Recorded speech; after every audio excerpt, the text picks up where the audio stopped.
ছাত্রী বন্ধুরা, আসসালামু আলাইকুম ওয়া রাহমাতুল্লাহ। আশা করি তোমরা সবাই ভালো আছো। আমি আজকে তোমাদের জন্য একটি অত্যন্ত চমকপ্রদ ক্লাস নিয়ে এসেছি, যেটি তোমাদের জন্য খুবই গুরুত্বপূর্ণ। তোমরা যারা এবার এসএসসি পরীক্ষার্থী, এইচএসসি ফার্স্ট ইয়ার এবং সেকেন্ড ইয়ার, তাদের জন্য এই ক্লাসটি অতীব গুরুত্বপূর্ণ। কারণ আমরা দেখেছি যে অধিকাংশ ক্ষেত্রেই তোমরা এই কানেক্টরসের উত্তর দিতে ভুল করে থাকো এবং তোমাদের অনেকের কাছে এটি জটিল মনে হয়। তাই তোমাদের উদ্দেশ্যে এই ক্লাসটি করা খুব সহজভাবেই। আমি আশা করি তোমরা এখান থেকে সবাই উপকৃত হবে। তবে তোমাদের মনে রাখতে হবে, শুরু থেকে শেষ পর্যন্ত ভিডিওটি দেখতে হবে এবং তোমাদের কোনো সমস্যা হলে কমেন্ট বক্সে তোমরা কমেন্ট করতে পারবে ইনশাল্লাহ। তাহলে চলো আমরা আজকে আমাদের ক্লাসটি দেখি এবং মনোযোগ সহকারে শুরু থেকে শেষ পর্যন্ত যেন দেখি এবং আশা করি তোমরা এখান থেকে উপকৃত হবে। আচ্ছা, দেখো যে আমরা এখানে ইমফাসিস বা গুরুত্ব, কোনো বক্তব্যের নিশ্চয়তা প্রদান করার ক্ষেত্রে সাধারণত আমরা যে কানেক্টরস বা লিঙ্কার্সগুলোকে প্রয়োগ করে থাকি সেগুলো হলো undoubtedly, indeed, in fact, obviously, certainly, definitely, particularly, absolutely, without a doubt. মূলত পূর্বের কোনো বক্তব্য বা পূর্বের কোনো বাক্যের নিশ্চয়তা প্রদান করার ক্ষেত্রে আমরা সাধারণত এই লিঙ্কার্স বা কানেক্টরসগুলোকে প্রয়োগ করে থাকি। তাহলে আমরা যদি উদাহরণটার দিকে লক্ষ্য করি, তা আমাদের কাছে বিষয়টা একবারেই পরিষ্কার হয়ে যাবে। যেমন Zakir is a brilliant student. Zakir একজন মেধাবী ছাত্র। He is very punctual to his study. সে তার পড়াশোনার প্রতি খুবই মনোযোগী। আনডাউটেডলি, নিঃসন্দেহে, he will do well in the examination. নিঃসন্দেহে সে পরীক্ষায় ভালো করবে।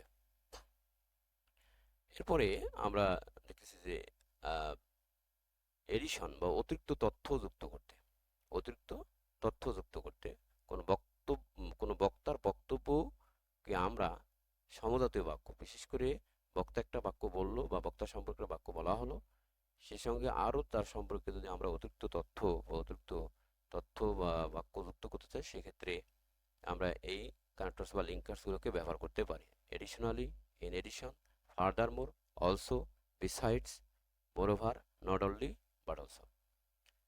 উদাহরণটার দিকে লক্ষ্য করো যে Hanif likes to read story books. Hanif গল্প বই পড়া পছন্দ করে। বিসাইডস, তাছাড়াও he likes to watch TV. সে টিভি দেখা পছন্দ করে। মূলত এখানে সমজাতীয় বাক্য এগুলো। এখানে আমরা যদি ফুল স্টপটা প্রয়োগ না করতাম,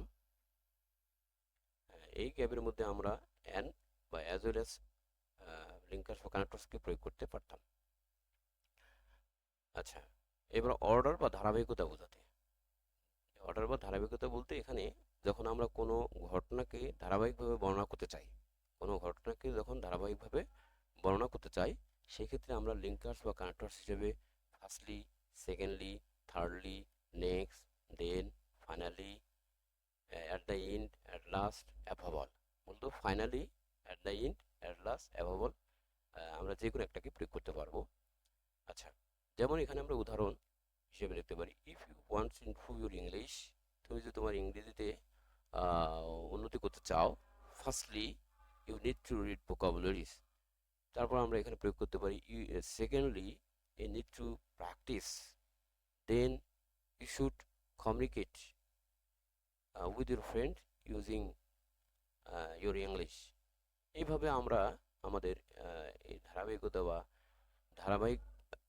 কোনো ঘটনা থাকলে সেক্ষেত্রে আমরা এই কানেক্টরস বা লিঙ্কার্সগুলোকে প্রয়োগ করতে পারি। এরপরে আসতেছে কন্ট্রাস্ট, বিপরীত বোঝাতে। বিপরীত বোঝাতে সাধারণত while, whereas, in contrast, though, although, but, in spite of অথবা ডিসপাইট। সেক্ষেত্রে আমরা এই এবং সে সঙ্গে আছে এখানে যেমন nevertheless, on the other hand, এই কানেক্টরস বা লিঙ্কার্সগুলোকে ব্যবহার করতে পারবো। মূলত বিপরীত বাক্য হলে, সমজাতীয় বাক্য নয় বরং বিপরীত বাক্য হলে সেক্ষেত্রে আমরা লিঙ্কার্স বা কানেক্টরস হিসেবে এইগুলোকে প্রয়োগ করতে পারবো। যেমন উদাহরণ হিসেবে আমরা এখানে দেখি যে though he is rich man, he is not happy. তাহলে সে ধনী মানুষ কিন্তু সুখী নয়। তাহলে এখানে বিপরীত বোঝাচ্ছে। তাহলে দুটো বাক্য দিচ্ছে, যার ফলে কিন্তু আমাদের লিঙ্কার্স বা কানেক্টরস হিসেবে প্রয়োগ করতে হবে দো, although, but, while, whereas, in contrast, in spite of, despite, though nevertheless, on the other hand. আচ্ছা, এখন আসতেছে আমাদের রেজন বা রেজাল্ট। মূলত এখানে দুটি বাক্য থাকবে, একটিতে থাকবে কারণ আর একটিতে থাকবে ফলাফল। যদি আমরা এই ধরনের কোনো বাক্য পেয়ে থাকি যে একটিতে কারণ এবং একটিতে ফলাফল দেওয়া থাকে, তাহলে সেক্ষেত্রে মনে রাখতে হবে যে আমাদের কানেক্টরস বা লিঙ্কার্স হিসেবে প্রয়োগ করতে হবে because of, in fact, due to, as, since, because, for, this reason, as a result. ঠিক আছে, এখানে কিন্তু আমরা অবশ্যই একটি বাক্যে কারণ পাবো আর একটি বাক্যে ফলাফল পাবো। তাহলে সেক্ষেত্রে আমাদের প্রয়োগ করতে হবে because, in fact, due to, as, since, because, for this reason, as a result. উদাহরণটার দিকে আমরা লক্ষ্য করি যে as he was sick today, as he was sick today he did not come to college। তাহলে এখানে একটা আমরা এখানে কারণ পাচ্ছি যে সে ছিল অসুস্থ, সে ছিল অসুস্থ, সে ছিল অসুস্থ, তাই সে আজকে কলেজে যেতে পারেনি। as he was sick today he did not come to college। তাহলে যেহেতু সে অসুস্থ ছিল আজকে সে কলেজে আসেনি। ইলিস্ট্রেশন, উদাহরণ দিতে সাধারণত আমরা কোন একটা বিষয়ে সম্পর্কে যদি পূর্ণাঙ্গ ধারণা দিতে চাই সেক্ষেত্রে কিন্তু উদাহরণটা অত্যন্ত গুরুত্বপূর্ণ। দেখা যাচ্ছে যে কোনো ঘটনার প্রেক্ষাপটে যখন আমরা উদাহরণ যদি গ্যাপে উদাহরণ আমরা অনেক সময় দেখা গেছে উদাহরণকে প্রয়োগ করতে হয়। যেমন উদাহরণের দিকে আমাদের প্রয়োগ করতে হবে for example, for instance, such as, like.